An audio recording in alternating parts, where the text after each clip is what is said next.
Okay, so good morning. Today's daf is Gittin daf Pei Vav 86. We are at Amar Abaye. It is 1, 2, 3, 4, 5, 6, 7, 8, 9, 10, 11, 12, 13, 14, 15, 16, 17 lines up on Pei Hey Amud Bet. Let me share my screen and we will get started. Okay, as I mentioned, we're in the middle of discussing the text of a get. And as I foreshadowed at the end of yesterday's discussion, we're going to begin today with a series of spelling issues that should be avoided to eliminate confusion regarding the meaning of certain words. So Amar Abaye, again, about 18 lines up on Pei Hey Amud Bet.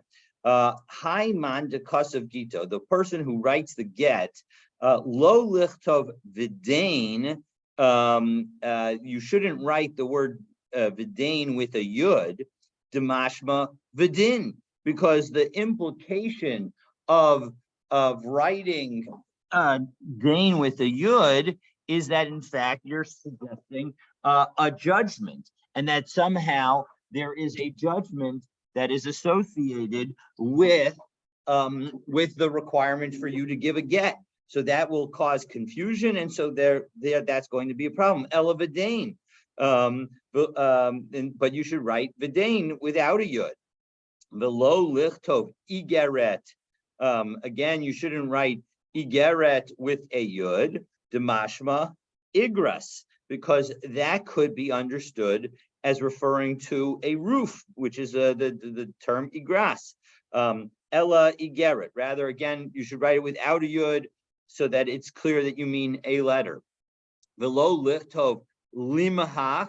Again, you shouldn't have it with a yud. Liyimhach or limahach, because demashma limahach, because that suggests that it is, to me from this. Meaning the point is limhach is meant to mean to go, that you should be able to go, not that there's a direction associated with something going to me. And specifically that we don't want it to be understood as the document is going to the husband. Below lichtov limchach, you have to be very careful. We just said that you need to write it lamed mem hey chaf, so feet, lamed mem hey chaf, so feet. But what if you instead the little dangling piece of a hay was connected to the roof? Well, that would actually be a chet, and that would change the word from limhach to limchach.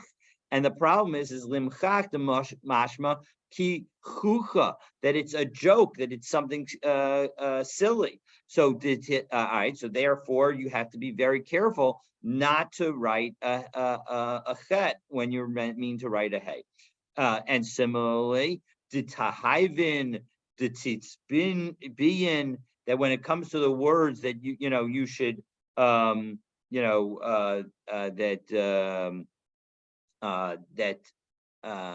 that you should be, and that you should want, that you will want, those words, they have to be written tulasa yudin. They have to each be written with 3 yuds at the very end, before that last nun. Why? Demashba tehevyan v'tisbayan. Because if in fact you only wrote it with 2 yuds, then you might have thought that the nun at the end was a plural. Because we wanted to. Did mashma to hevyan v'tisbayan, that we wanted to indicate that you'll be permitted v'tisbayan, and you will want, namely to want to marry somebody else. And the reason is that we worried that if in fact you didn't have the extra yuds, we might think that it would be third party plural for women, because a nun at the end can often mean that. And so that's not the intention here. It's the tough at the beginning is indicating you, female. And so as a result, we want to make sure that we don't think that this is a Hebrew construction, and so adding a third yud will avoid that issue. All right. Velorve levav the teruchin v'levav the shvukin, that we also have to be careful that we want to make sure that the vav is sufficiently long for the words teruchin and shivukin, because teruchin means banishment, shivukin means release. Because if in fact you were to use it with a yud, demashma terichin ushavikin, then that would be understood as a noun, as opposed to well, I guess I'm not sure what the structure of the word is, but the point is that again, it would imply a plural number of a female plural. So shavikin would imply banished women, and tarichin would be abandoned women, as opposed to that this particular person should be banished and released, indicating that this particular person would be divorced. So again, it would cause a problem in terms of the understanding. And you should also similarly need to lengthen the vav of the word kedu, so that it demashma uchdi, because if you didn't, then it would imply the word kedi, which is nothing. And so as a result, you're essentially saying not that you're giving them a divorce decree now, which is kedu, but rather kedi, that you're giving them nothing. Below lichtov in it nasva, and you have to be careful not to write le'it nasva with an aleph following the lamed, because the mashma lo yitnasva, because the implication might be accidentally read as two words that she should not become wed. That and which of course is a big problem. Ella lehit nasva. So therefore, you should write it with a hey as opposed to a yud, as opposed to an aleph, excuse me. So that way, it's clear that the intention is about that she should be able to get married to somebody else. So those were a whole series of spelling issues. And so we have to be, it teaches that we do have to be careful with respect to spelling. So iboilahu. So now they ask the question, be'inan vidain olo be'inan vidain. So and Rashi explains this. It's Rashi's second of the Y lines, a little bit into the line. Mi be'inan klomer halacha k'Rabbi Yehuda o k'Rabbanan. Do we in fact, right, in our Mishnah, we said that Rabbi Yehuda says you need to say vidain ... And so what we're asking is do we need to, meaning do we say that the halacha is like Rabbi Yehuda, or do we not? Do we follow the rabbis who say that we don't have to say it? So Tashma, the Atkin Rava Begite. So let's take a look at a statement that Rava made, and maybe we can determine whether or not we know who the halacha is like. So Ich Planya Bar Planya, that when Rava made said with respect to Gittin that you had to do the following, you had to say the following in the get. We had to say how Planya Bar Planya, this certain person, so the son of another person, Pater v'tarich yas plonis to say that here he is releasing and banishing this other person. This other, you obviously insert the actual name, but here we're putting in a Ploni and Plonit, Planya and Plonita, in order to sort of serve as the generic name, his wife, and so that's the person who needs to be released and is banished. Excuse me. To have us in to say min kadam dina. Because he was his wife up to now, miyomin dinan ula alam, and the banishment and the release is from now and forever. V'ilu v'dain lo kamer. But here, what did we had? We had Rava detailing exactly what needs to be said, and he didn't mention v'dain. He didn't say all of the details that Rabbi Yehuda said in our Mishnah. Well, in second, that's not necessarily a great proof. Kulhu mukamer. Did Rava mention every other aspect of the language of the get? Of course not. He said an abbreviated format of certain required language. Ella be'inan.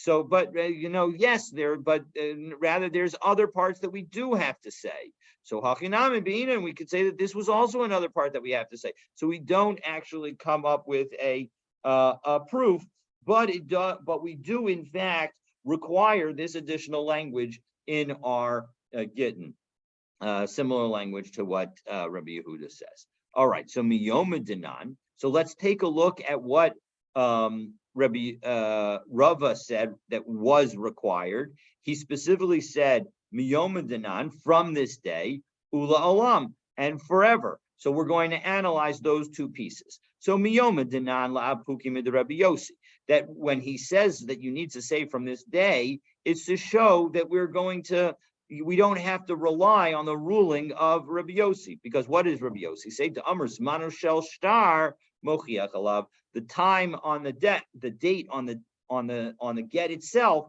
that shows when it was effective. And so we're going to say that may be true, and indeed the halacha may even be like Rabbi Yossi, but we're going to say as a backstop that the get is effective from now. Ula olam, and we're going to say that it's effective forever. La pugi, as we turn to Pei Vav Amud Aleph, la pugi midiva mine Rava mirav Nachman, and that's going to tell us that we're going to try and exclude the situation of Rava, which he asked of Rav Nachman. De Amar Hayom at ishti, ulamachar at ishti, where he asked, what's the halacha if I say to, if somebody were to give a divorce to his wife and say that she's not his wife today, but she will be his wife tomorrow. So again, if we take a look in Rashi helps us understand this, right? So la puki midiva mine Rava mirav Nachman hayom at ishti umachar hare at ishti, right? If he asked Rava asked Rav Nachman, today you are not my wife, but tomorrow you will be my wife. So mahu, what's the halacha? Upashatle, and Rav Nachman explained, Rav Nachman answered the question, Kaven de Paska. Once the divorce took full effect today, then it ended the marriage, and even the wording doesn't matter. And afilu haka, nonetheless, even though really, if one were to try to do this, they would be fully divorced. Takan, nonetheless, Rava made the decree, Delola avid hachi, you should not do that. Shalola hotzi laz ala get, because we don't want to create suspicion associated with this language. And so as a result, we don't want, we don't want anybody to be concerned that maybe it's not really a good get. So as a result, Rava said, don't ever do that. Okay, so now we continue on, and our Mishnah gave us the language also to free a slave. Gufo shall get shechrur. What was the language of a get shechrur, a freedom document to free a slave?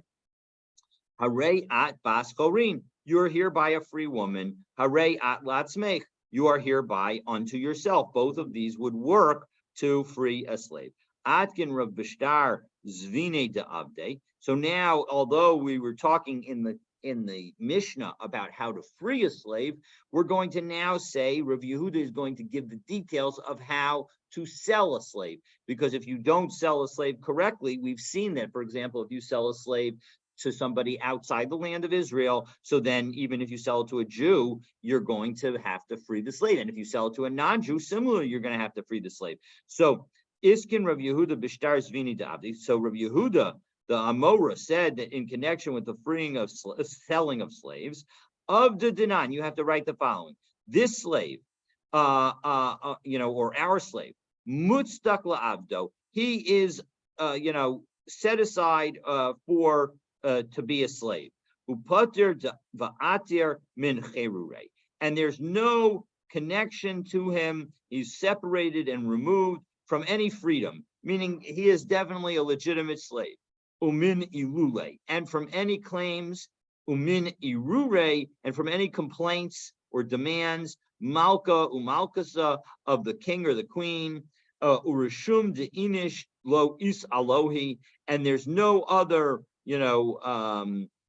name on him that anybody else has.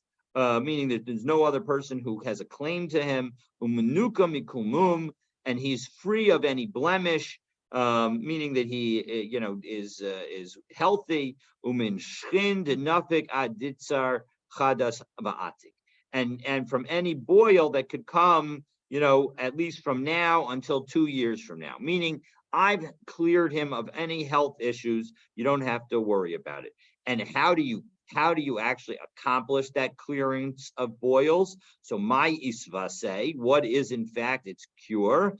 Amar Abaye, ginbera umarticha v'chavrita, that you take some ginger and some dross of silver and some sulfur, v'chala dechamra umishcha dezesa, and you take some wine vinegar and you take some olive oil, v'natpik chivra, and some naphtha, so that's white, v'shaifele begadfa da'avza, and you smear it on a goose feather, which presumably you then put on the guy.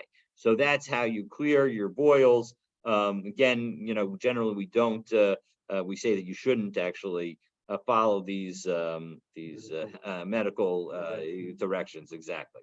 Okay, so now the Mishnah is going to detail some 3 types of Gittin that are biblically valid but rabbinically invalid.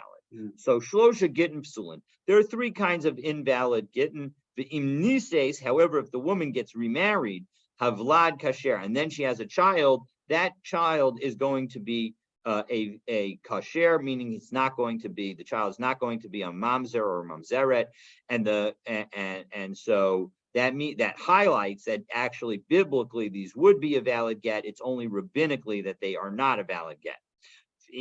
So what are they? So number 1, kasav b'chtav yado ve'ein alav edim. If the husband writes the get in his own handwriting and there are no witnesses on it. So Rashi says that this must indicate that. So let's take a look. We'll do Rashi inside. So ve'im nesis havlad kasher haitana lav karebi Meir svirale. This Tana must not think like Rebbe Meir. To Amar Edi Chasima Karti, because Rebbe Meir is the one who says no. The most important thing on a get are the witnesses on the get itself, because they're the ones who enable the get to take effect. The Rebbe Meir have Vlad Mamzer, and Rebbe Meir would even say that the child in this situation would be a Mamzer, because biblically you have not fulfilled the obligation to give a get. Now, in the Gemara, we're going to see that somebody is going to say our Mishnah is in fact like Rebbe Meir. We can either say, or we can say, that the writing of one's hands is like 100 witnesses. Okay, so that's statement number 1. And it's also not like Rabbi Elazar Svirale. This Mishnah can't be like Rabbi Elazar. To Amar Edi Masira, because he's the one who says that the witnesses who see it given are the ones who make a difference. The Hapalig Rabbi Elazar B'Seifa, because Rabbi Elazar argues in the end of our Mishnah. We're going to see that in a moment. So Ella Kavan de Kasav Yadohu. Karina Bay, and whoever it is that has this opinion in our Mishnah, he thinks the following: since the Torah says because of Natan, that it says that you have to write it and you have to give it. Well, that is in fact what this person has done. Even though that there's no witnesses to the giving, kasher midoraisa, it is actually a kosher get completely. Umihu, nonetheless, Rabbanan Paslinhu. And according to this view, the rabbis said it was puzzle. Dilma asila akshure b'ksav sofer, because maybe people will think the same thing is true when a sofer writes the get. Hilkach lo tinase, therefore you're not supposed to get married. The woman's not supposed to get married. However, if she does get married, but if she does, the child is okay. V'daka ksav yado. This is only true when the husband himself writes it. About ksav sofer, v'ein sham aid havlad mamzer. However, everybody would agree that if the sofer wrote the get, then if there wasn't an aid on it, the child would be a mamzer. Now Tosos in Shlosha Gittin Psulin, with a fifth Tosos on the daf.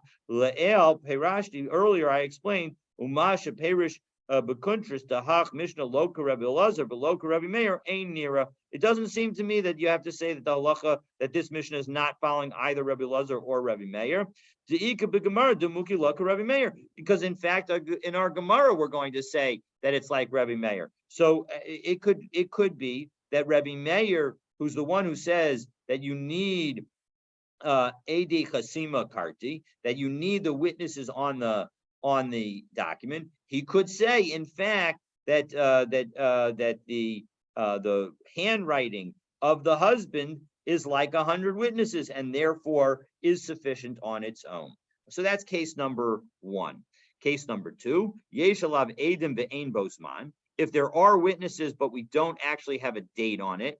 So again, that, that it's a problem because you don't have a date, but we're going to say that because there are witnesses, that's sufficient for it to be good biblically. Or yesh bo zman ve'ein lo ela eid achad.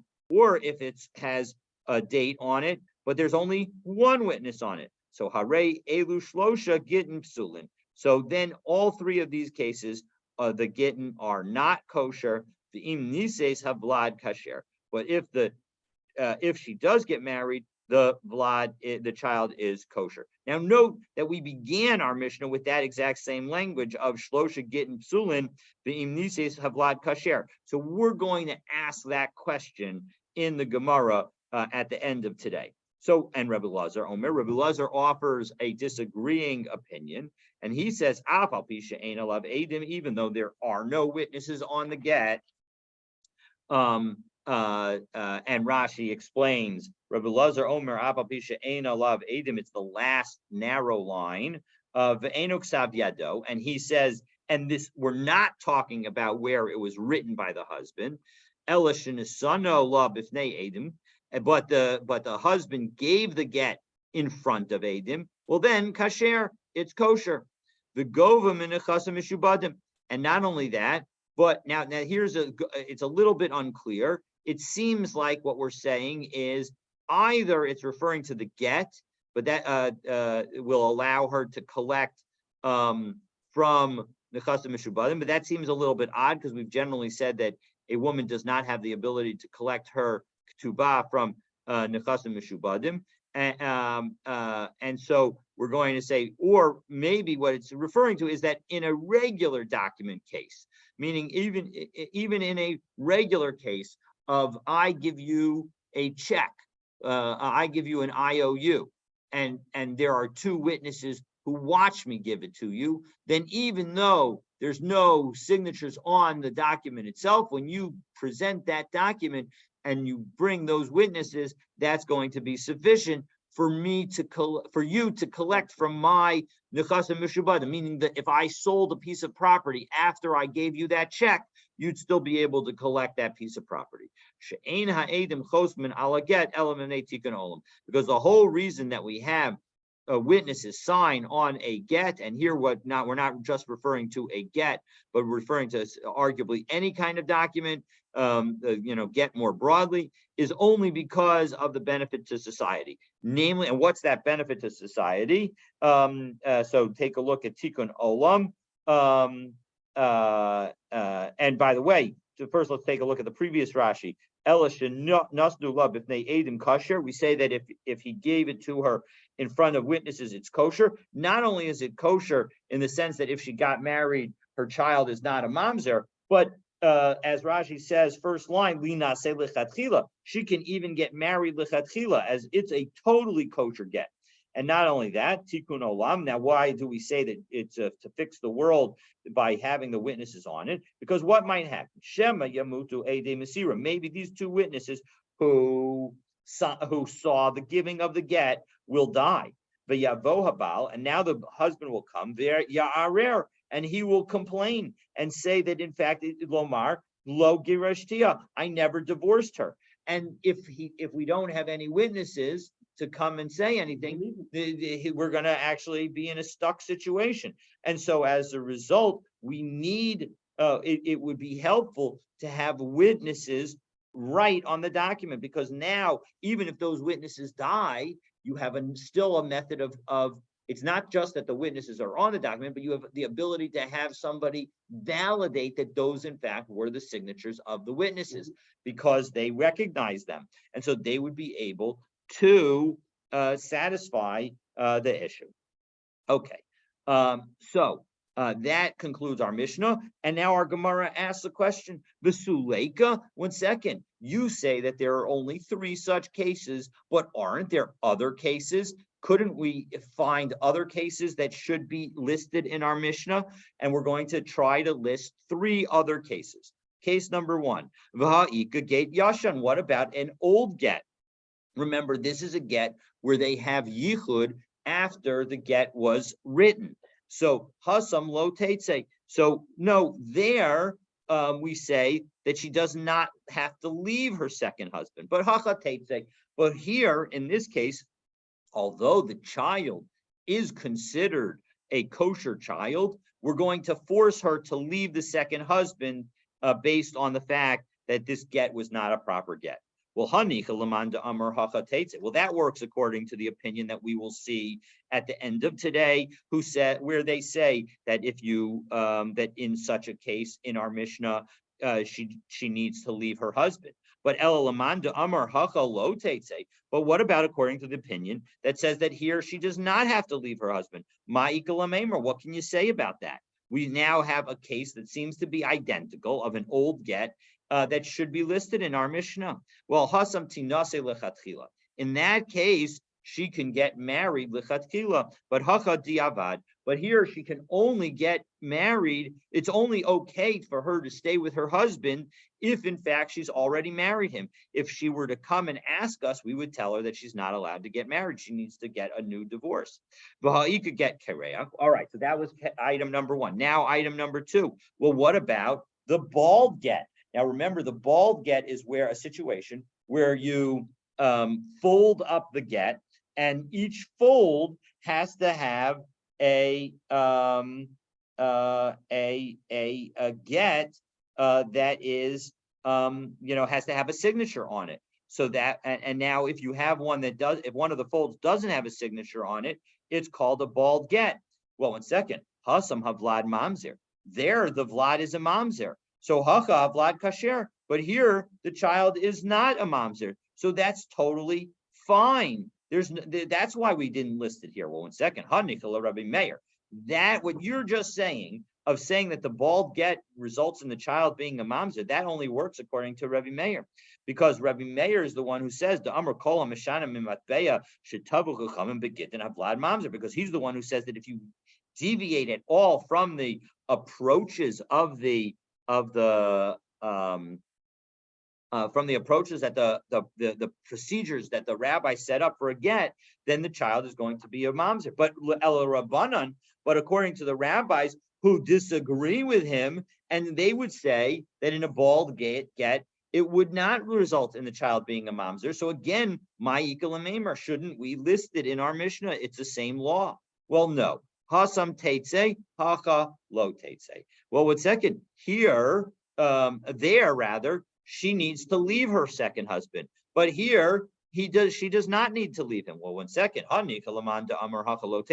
that works according to the view over here that says that she does not need to leave her second husband. But el lamanda amar hacha teitze ma'ikal amemer. Well, 1 second, but what according to the one who says that she does need to leave her second husband, what can you say?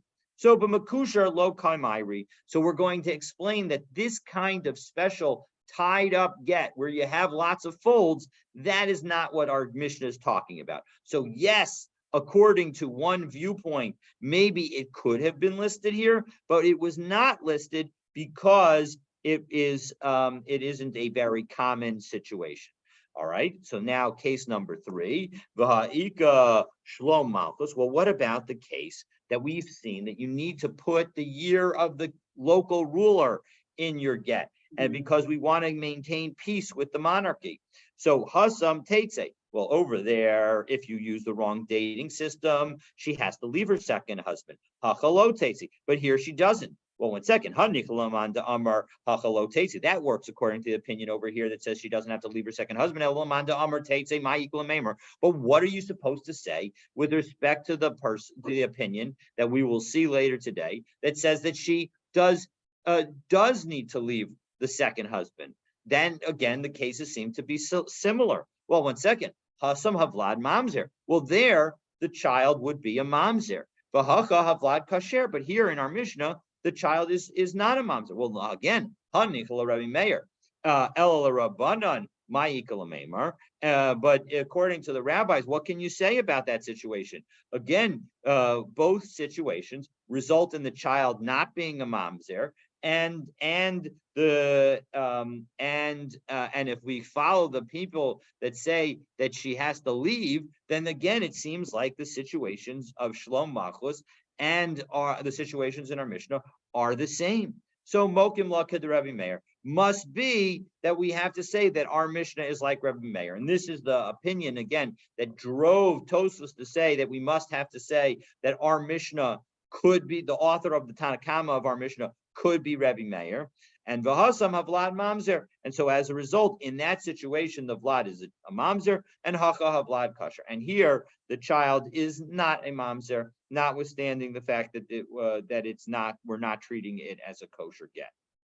Okay, so that completes our analysis of why we have not included these three different types of gittin in our Mishnah, even though they might appear to be similarly have similar conclusions. So what now? The question that I mentioned at the beginning during the reading of our Mishnah, the Gemara now asks, Minyana deresh lamute mai, uminyana deseva lamute mai. We said 2 times in our Mishnah that there are 3 cases. Why did we mention it twice? So minyana deresh lamute hani de amran. Well, the 3 cases that we just referenced and rejected as to why they weren't included, that's why our Mishnah specifically mentioned 3. It was to highlight that those other 3 cases don't belong in our Mishnah. But minyana de seifa l'ma'ute, and what about the second number 3? Well, the number 3 at the end of our Mishnah, l'ma'ute ha'datanya, that comes to exclude the case that we have in the following brisa. Hamevi get mimedinas hayam. If a messenger brings a get from overseas, nisanula below amar b'fanei nechtav b'fanei nechtam, and he gives it to her, but he forgot to say that it was written in his presence and it was signed in his presence. Yotze b'havlad mamzer. Oh no, very bad. They have to get divorced, and the child is a mamzer. Divrei Rabbi Meir. That's what Rabbi Meir says. The Chachamim omrim ain't a vlad mamzer. But the Chachamim say the vlad is not a mamzer. So Ketzad Yaseh, what should in fact the person do? Yitlenu Aimenu, he should take back the get. V'yachzor v'yidnenu b'fnei eshnayim, he should give it back to her in front of 2 witnesses. V'yomar b'fanei nechtav b'fanei nechtav, and then he can say it was written in my presence, it was signed in my presence. And so as a result, that will make it a kosher get. But the bottom line is that the Chachamim in that situation say that the child is not a mamzer. And so as a result, I might have thought that this case should be included in our Mishnah. So our Mishnah says, no, we're not going to include this case either in our Mishnah. So that's the case that's excluded in our Mishnah, even though it might otherwise have fit. Okay, so now we're going to go through. Now we've sort of gone through the broad details of our Mishnah, and now we go through the specifics of the 3 cases. So ksav v'ksav yado v'ein alav edim. So if the husband wrote it in his own handwriting and there are no witnesses on it, so again, it's not going to be a kosher get, but it will. But if she did get married, her child will not be a mamzer. So Amar Rav said in connection with this Mishnah, ksav yado shaninu, that we were talking about the husband's handwriting. So Ahai, when Rav made this statement, was he referring to this first case of where it says ksav yado in the Mishnah? What was he talking about? Because Ilema Aresha, if you want to say that he was referring to the first case, Pshita, why did he need to tell us that we're talking about a case of the husband having written it? it's obvious because we specifically said in our Mishnah Ksav Yado Katani that we were talking about the husband's own handwriting. Ela Mitziyasa. So he must be the middle case. Again, the middle case was talking about where there are two witnesses but no date. But Hare Yesh Alav Eidim. But in that situation, there are two witnesses. So of course the get is going to be good. It doesn't make a difference whether the get was written by the husband or by a sofer. Ella Asefa. Rather, it must be the last case. And in the last case, Yesh Bo Zman ve'ein bo Ella Eid Echad. There's time on it, the dates on it, but there's only one witness. So B'davka Ksav Yado ve'eid and Aval Ksav Sofer ve'eid lo. And it's the point is that what Rava is teaching us is that specifically it's when he wrote it with an aid, then it would be kosher. But if a sofer wrote it with just one witness, then it would not be kosher.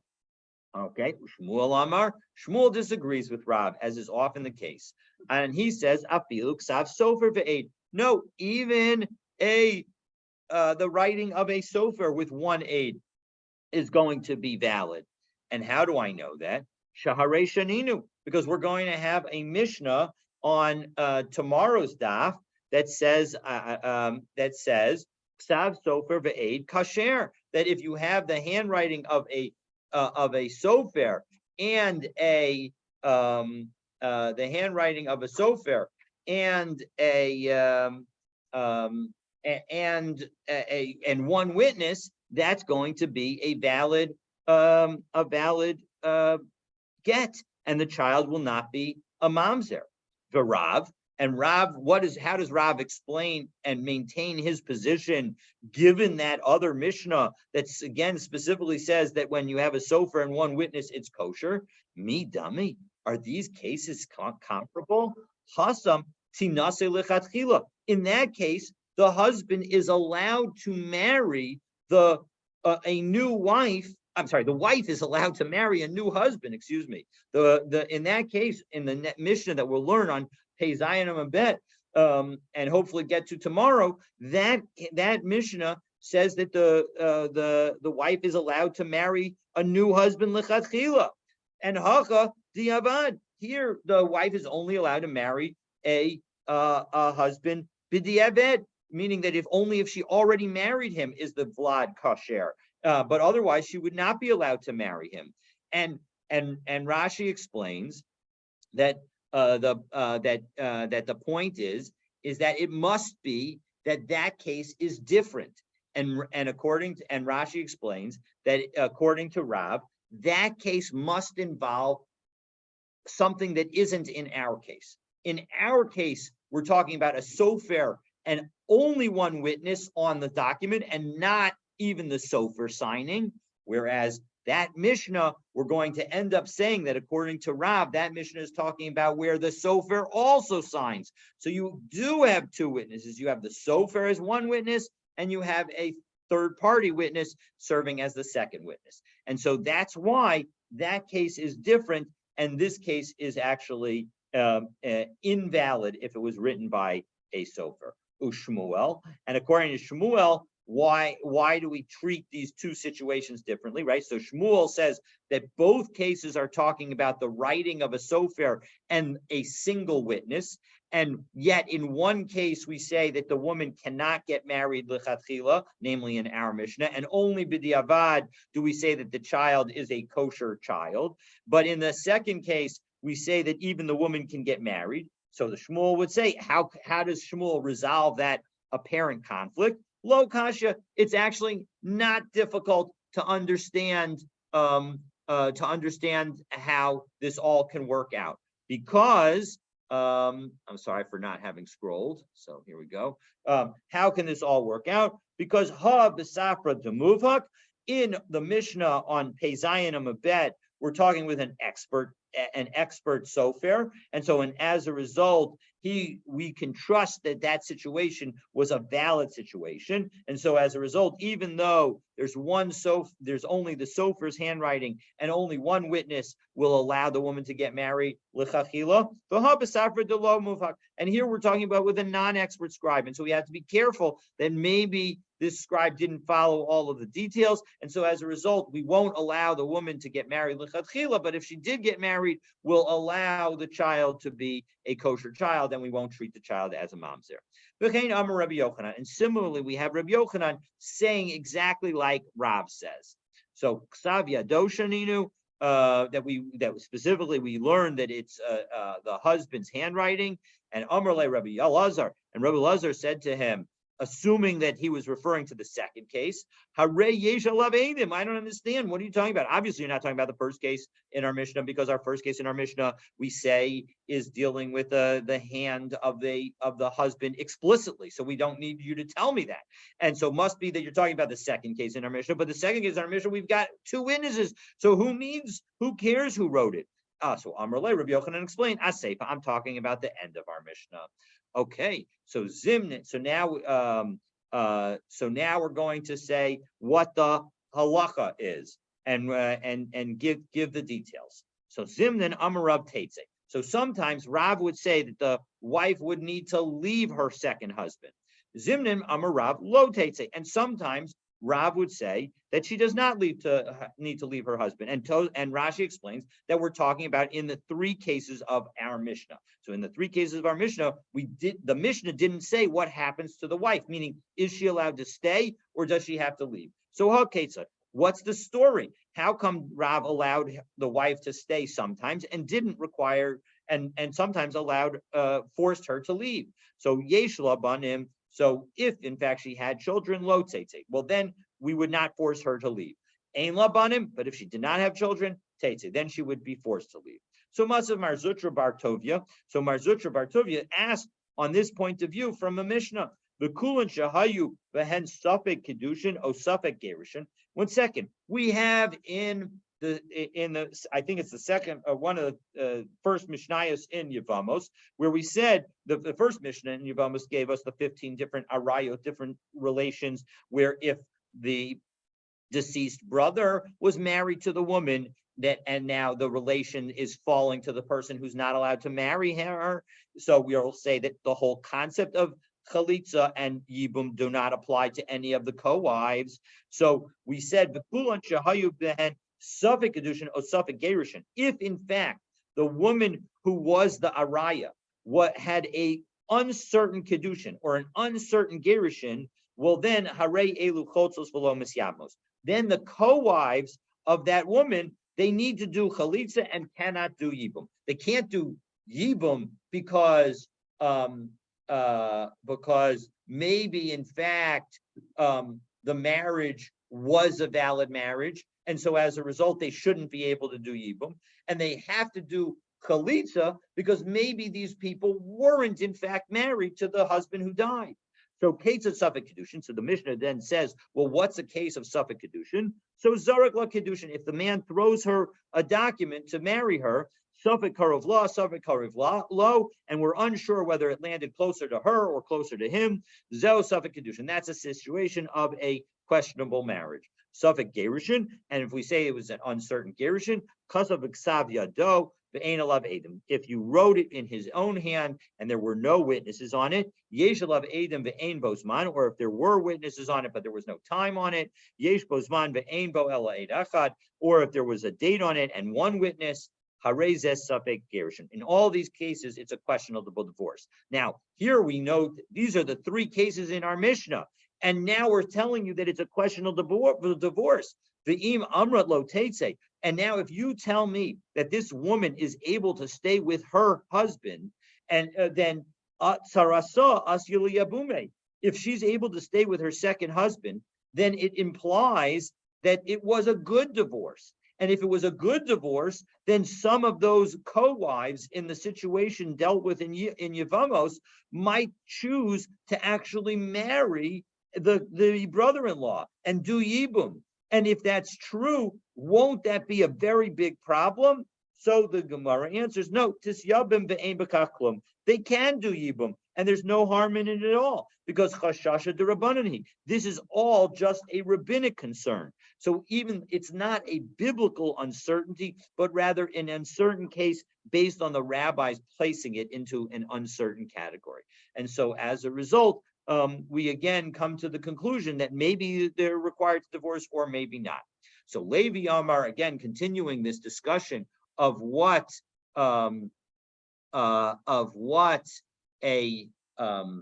the halacha should be. So we're going to have again a number of different opinions on whether or not the husband and wife can stay together. The second husband can stay with this second wife who received one of the 3 Gittin mentioned in our Mishnah. So Levi Amar lo teitze. The Levi says she does not need to leave. V'chein Amar Rabbi Yochanan. So does Rabbi Yochanan say. Lo teitze. She doesn't need to leave. V'chein Amar lahu Rabbi Yochanan livnei Rabbi Chalafta de Minhuna. And similarly, Rabbi Yochanan said to the sons of Chalafta, Hachi Amar Ravuachon, that this is what your father said. Lo teitze. She doesn't have to leave. And by the way, I'll tell you something else that he told. The kartzis sheba amir, if you have this kartzit, which we'll see is some kind of big fly, eino poselis b'meichatas. If it happens to drink the waters of a para aduma, that's what a meichatas is. So then she's not going to, that meichatas water is still going to be kosher. So my kartzis, what is a kartzis? Amar Abaye, di zavta devene kife. It's a fly that is found among the sheaves of the of wheat.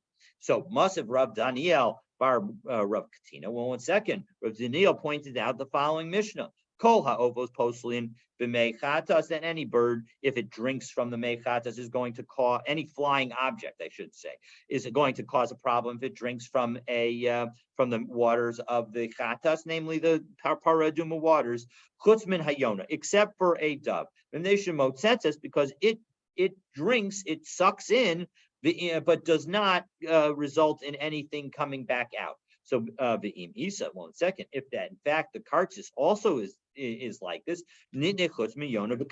shouldn't we exclude the kartzis as well? So the Gemara explains, no, lo psikale. No, it's not a general rule. The gedola lo pasla, because only the large kartzis, after it has fully grown, then it's not going to dribble into the water, not going to have backwash. Ukatana pasla, but a small one will invalidate the mechatas. Va'ad kama, what's the size? How large does it need to get until it's considered no longer small? Rabbi Yirmiyah v'itema Rabbi Ami ad kazayas. So either Rabbi Yirmiyah or Rabbi Ami said, no, it's got to be the size of an olive. So that's a pretty big fly. So that's going to be the kind of thing that we're talking about. So now again, the next our Mishnah. In our Mishnah, Rabbi Lazar said that a get is valid when given in front of witnesses, even if there are no witnesses who sign the document. So Rabbi Lazar Omer Apal Pi, right? So that's what he had said in our Mishnah. So Rabbi Yehuda Amar Rav, halacha Rabbi Lazar begittin, that the halacha is in fact like Rabbi Lazar, that we need, that what matters are the witnesses, not that sign the get, but the witnesses who see the giving of the get. So Kiyam Rita Kamei de Shmuel, and when it was said in front of Shmuel, he said Amar Af Bishtaros. Not only does it apply to Gittin, but it applies to financial documents in general. Rav Savar Bishtaros Lo. And 1 second, are you telling me that Rav does not agree that it applies to other kinds of documents? Hakatani, the Gova Minachasav Mishubadim. And we saw in our Mishnah specifically that when it came to the language of Gova Minachasav Mishubadim, that he can collect from encumbered properties. Doesn't that show that Rabbi Lazar actually is referring to an ordinary contract? So yes, in fact, Rabbi Lazar Tarti Amar, Rabbi Lazar had 2 rulings. One with respect to Gittin and one with respect to financial documents. But Rav Sabar Kavati Bechada, and Rav agreed with him with respect to Gittin, but Ufali Galei Bechada, and he disagreed with him with respect to financial documents. Rabbi Yaakov Bar Idi Amar Rabbi Yoshua ben Levi, and we have this same dispute with where Rabbi Yaakov said in the name of Rabbi Yoshua ben Levi, Halacha Rabbi Lazar begittin, Rabbi Yanai Amar Afilu Reyak Get Ainbo. And Rabbi Yanai, well, actually, the similar thing is this original statement that halacha follows Rabbi Lazar with Gittin, and Rabbi Yanai disagrees And he actually says it's totally not even a get at all. That if you don't have signatures on it, he holds like Rabbi Meir. And he says, afilu recha get einbo. It doesn't even consider a cent of a get, meaning that if you give a non-kosher get to a woman, then even if the husband dies before a valid get is given, she will not be allowed to marry a Kohen because of the scent of the get that was given. And what Rabbi Yanai is saying is that that doesn't even apply here. That's how not kosher this get is. It's like giving her a piece of paper. That's all you've given to her. Rabbi Yanai, lays like the Rabbi Elazar. 1 second. Does Rabbi Yanai not agree with Rabbi Elazar? So Hachi Kamar, l'Rabbanan afilu reach get einbo. No, he's just clarifying that it's the rabbis who don't, who would say that there's not even a scent of get. But of course, he holds like Rebbe Lazar. Similarly, we had the comments of Rabbi Yossi, the son of Rabbi Chanina, who said in the name of Rabbi Reish Lakish, Halacha Rabbi Lazar begittin, Rabbi Yochanan Amar afilu reach get einbo. And again, Rabbi Yochanan said on that there isn't even a scent of a get. And Lema Rabbi Yochanan lays like the Rabbi Elazar. 1 second, are you again saying that Rabbi Yochanan doesn't hold like Rabbi Elazar? No, he was not saying that he doesn't hold like him. He was explaining what the rabbinic position is. L'Rabbanan afilu recha get einbo. He would say that even the rabbis would say that there's no sense of a get in that situation. So Sholach le Rabbi Abba bar Zavda lemari bar Mar boy mine mirav huna halacha Rabbi Elazar begittin o ein halacha. Do we say the halacha is like Rabbi Elazar or not? So before Rav Huna was able to answer, unfortunately, he passed away. So Amar le Rabba Bre, so Rabba, Rav Huna's son, said to him, so Haki Amar Abba, Mishmei de Rabba. This is what my father said in the name of Rabba, Halacha Rabbi Elazar begittin. The halacha is like Rabbi Elazar in Gittin. Rabseinu habekian bedavar halacha mishum Rabbeinu amru. And our teachers who are expert, they say in the name of our teacher Rab that the halacha Rabbi Elazar begittin. Again, the halacha is like Rabbi Elazar with respect to Gittin. The Amar of Chama bar Guria Amar Rav halacha Rabbi Elazar begittin. Again, the halacha is like Rabbi Elazar. Ika da Amri, there are those who related the story as follows: Chavereinu habekian b'dvar halacha. Our friends who are our colleagues who are expert in halacha, the Talmidei Rabbeinu and the students of our teacher Mishum Rabbeinu in the name of our teacher Amru. They said halacha Rabbi Elazar begittin. The Amar of Chista, Amar of Chama bar Guria, Amrav halacha Rabbi Elazar begittin. That the halacha is like Rabbi Elazar with respect to Gittin. You don't need signatures on the document. You need signatures for the giving. V'chein ki asa Rabin, when Rabin arrived, Amar Rabbi Elazar, Amar Rab halacha Rabbi Elazar begittin. The halacha is like Rabbi Elazar with Gittin. So now you may be wondering. Actually, you probably aren't wondering this question at the moment, but you may be wondering, what's the story if you have two husbands and two wives who have the exact same, the two couples that have the exact same names, so they have the identical Gittin and they happen to live in the exact same places, and they use one messenger to deliver both Gittin. Probably not the greatest idea, but now the messenger becomes confused and uncertain as to which get belongs to which husband. So what should that messenger do? Well, for that, stay tuned to tomorrow's daf. The messenger service. Sue the messenger service. Probably a good idea to sue the messenger service in that situation. Have a wonderful day. See you tomorrow. Be well. Bye-bye.